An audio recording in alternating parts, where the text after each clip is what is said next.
আমরা এটা সত্যি বলতে কি এটা it's all about team work. একসাথে আসলে এটা শুধু আমার একার ইচ্ছা না, এখানে অনেকের ইচ্ছা। যেমন এখানে আমার সাথে কাজ করেছে ধরেন যারা কাজ একই সাথে, যেমন আমি যখন অ্যাপ্লাই করি তো এটার সাথে সাথে আরও যেমন ধরেন ইফতিয়াজের নামে একজন কাজ করেছে, নাজমুল আলিফ এবং তার টিম কাজ করেছে, এরকম আরও অনেকজনই কিন্তু অ্যাপ্লিকেশন করেছে।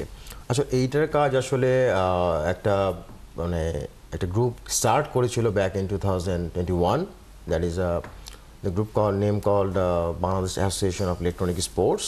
তো ওরা অনেক বছর আগে থেকে কাজ করে আসছে। ওদের অ্যাকচুয়ালি একটা ভিন্ন মত ভিন্ন মাইন্ডসেট নিয়ে ওদের কাজ করার পরিকল্পনা ছিল আগে থেকেই। সো ওরা এটা নিয়ে অনেকদিন চেষ্টা করেছে, অনেক জায়গায় দৌড়ঝাঁপ করেছে।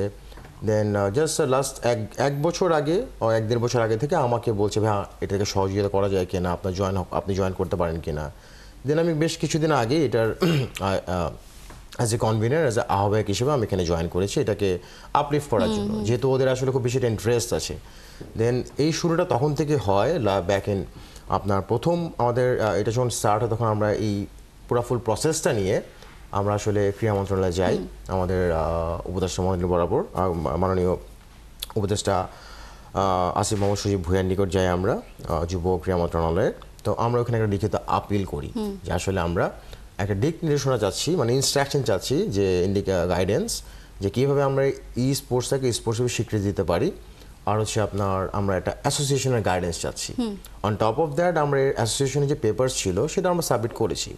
তো তখন উনি আমাদেরকে একটা গ্যাজেট দিয়ে বলেছিলেন যে এই গ্যাজেটের আলোকে এটা যদি স্বীকৃতি দিতেই হয় তো এই গ্যাজেটের আলোকে দেওয়া লাগবে, এই গ্যাজেটটা আসতে হবে অ্যান্ড গ্যাজেটের নিয়মের মধ্যে থেকেই এটা আসতে হবে। সো যখন আমরা কাজ স্টার্ট করি সেকেন্ড অ্যাপ্লিকেশন তখন আমাদেরকে তখন বলা হলো আমরা স্পোর্টস মিনিস্ট্রি থেকে আমরা তখন আসি হচ্ছে কি আপনার এনএসসিতে, ন্যাশনাল স্পোর্টস কাউন্সিলে। সো কাউন্সিলে থ্যাঙ্কস টু আমিনুল ইসলাম, উনি তৎকালীন তখন সচিব ছিলেন এখানকার। সো উনি আমাদের বলেন আপনি অ্যাপ্লিকেশন করেন ইন ডিটেইলে, সো এটা আমরা গেট ব্যাক করবো। সো আমরা অ্যাপ্লিকেশনের সাথে সব ডকুমেন্ট সহ আমরা আমাদের অ্যাপ্লিকেশনটা অ্যান্ড যত সাপোর্টিং ডকুমেন্ট আছে কেন এটাকে আসলে দেওয়া হবে ফলোইং দ্যাট গ্যাজেট আমরা এটাকে প্লেস করি। দেন উনি ওটাকে অ্যাকসেপ্ট করে আমাদের নামে একটা লেটার ইস্যু করে। এটা হচ্ছে আমরা আলাপ করছি 12/12/2024 কথা, গেল বছর ডিসেম্বরের কথা, রাইট। সো তখন থেকে আমাদের কাজ শুরু হয় মাত্র। দেন শুধু কি আপনারাই গিয়েছিলেন নাকি আরো? না, এখানে আসলে যদি আমরা এটা সত্যি বলতে কি এটা it's all about team work. একসাথে আসলে এটা শুধু আমার একার ইচ্ছা না, এখানে অনেকের ইচ্ছা।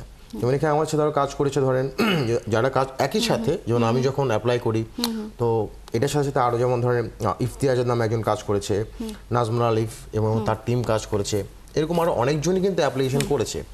এটা সবার জন্যই ভালো যে আসলে সবাই মিলে একসাথে সবাই পুশ করছে জিনিসকে, এর ফলে এটা সম্ভব হয়েছে যে অনেকের অনেক ইন্টারেস্ট।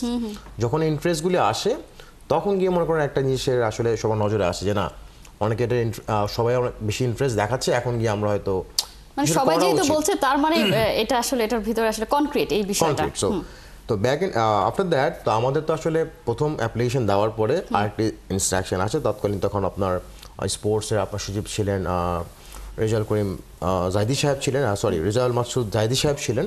স্যার খুব অনেক বেশি cooperative, thanks to him, special thanks to him. So উনি আমাদেরকে বলেন যে উনি আমাদের ইন্টারেস্ট দেখেছেন, উনি আমাদের সাথে অনেকবার মিটিং করেছেন এবং উনি প্রপার গাইডেন্সও দিয়েছেন যে আসলে এটা যদি আমরা এভাবে করি স্বীকৃতি দেই বা গ্যাজেটও আমরা যাই তাহলে আমাদের কিছু এনওসির প্রয়োজন হতে পারে, যে আমাদের আসলে এটা যেহেতু গেমিং এটা কানেক্টেড উইথ ইন্টারনেট, সো আমাদের মনে হয় আইসিটি থেকেও একটা ক্লিয়ারেন্স লাগবে। সো উনি আমাদের একটা লেটার ইস্যু করে ইনস্ট্যান্ট দিয়ে দেয়। সো এই লেটার নিয়ে আমাদের বলে যে তুমি ইমিডিয়েটলি যাও, তোমরা যদি এটা কভার করে নিয়ে আসতে পারো উইল থিঙ্ক অ্যাবাউট ইট। তো তখন পরবর্তীকালে আসলে 14 তারিখের লাইক আমরা শুরু করেছি একটা জানুয়ারি 14 থেকে আমাদের এই ব্যাটেলটা স্টার্ট হয়, যে ধরেন আমরা আইসিটিতে রেগুলার আসা যাওয়া করতে হয়েছে। আইসিটিতে নিয়ার অ্যাবাউট 7 থেকে 8টা ডিপার্টমেন্ট আছে যেখান থেকে আমাদের এনওসি নাও লাগে। আমার যেমন ধরেন বিসিএস আছে, A2I আছে, আপনার ওখানে আইন বিষয়ক একটা অনুবিভাগ আছে, সেখান থেকে ক্লিয়ারেন্স নেওয়া লাগবে, যেমন ধরেন গ্যাম্বলিং, অনেক কিছু এখানে আছে, এদের ক্লিয়ারেন্স সব কিছু নেওয়া লেগেছে। আমাদের প্রায় 7টা ডিপার্টমেন্ট থেকে আমাদের এনওসি নিয়ে আসতে হয়েছে এই জিনিসটার জন্য। তো বিষয়টা হয়েছে এরকম যে আসলে যেটা আপনি বললেন একটু আগে, সো এখানে স্পেশাল থ্যাঙ্কস শিশায়দা স্যারকেও দিতে হবে। দেন উনি আমাকে কোশ্চেন করেছিল যে তোমরা জাস্ট শুধু খেলাটাকে স্বীকৃতি দেওয়ার জন্যই করতেছো, তাহলে ওই যে বলেন আপনি বাচ্চা কাচ্চাদের ফিউচার নিয়ে কী ভাবছো। তো আমি জাস্ট এটা বলতে চাচ্ছি আমরা কিন্তু তখন একটা আমি লাস্ট 1-1.5-2 বছর যাবত national association of skill development NSGA থেকে আমরা কোর্স ডেভেলপ করেছি, A2E নামে এক্সেস টু স্পোর্টস।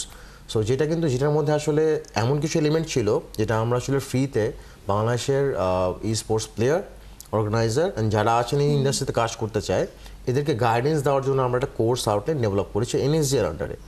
সো এটা করতে কিন্তু আপনি জানেন একটা কোর্স আউটলাইন কিন্তু মিনিমাম বছর সময় চলে যায়।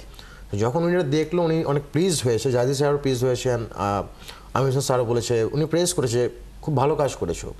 দেন আমরা এটার যে ওপেনিং প্রোগ্রাম আমরা এআইবি ইউনিভার্সিটিতে করি, ওখানে কিন্তু সবাই ছিল আমাদের সাথে, সবাই সংযুক্ত হয়েছে ওইখানে এসে ওনারা নিজেরা স্পিচ দিয়েছে অ্যান্ড ওনারা দেখেছে আসলে আমাদের কি কি অ্যাক্টিভিটিস আমরা কি কি আসলে এখানে প্লেস করছি, কি কি শেখানোর চেষ্টা করছি আমরা। আপনাদের ফোকাসের জায়গাগুলো ওনারা আসলে বুঝতে পেরেছেন এবং আপনারা আসলে আমরা শুধুমাত্র এমনিই চলে গিয়েছেন বিষয়টা তা না, একেবারে সো এটা একটা বিষয়।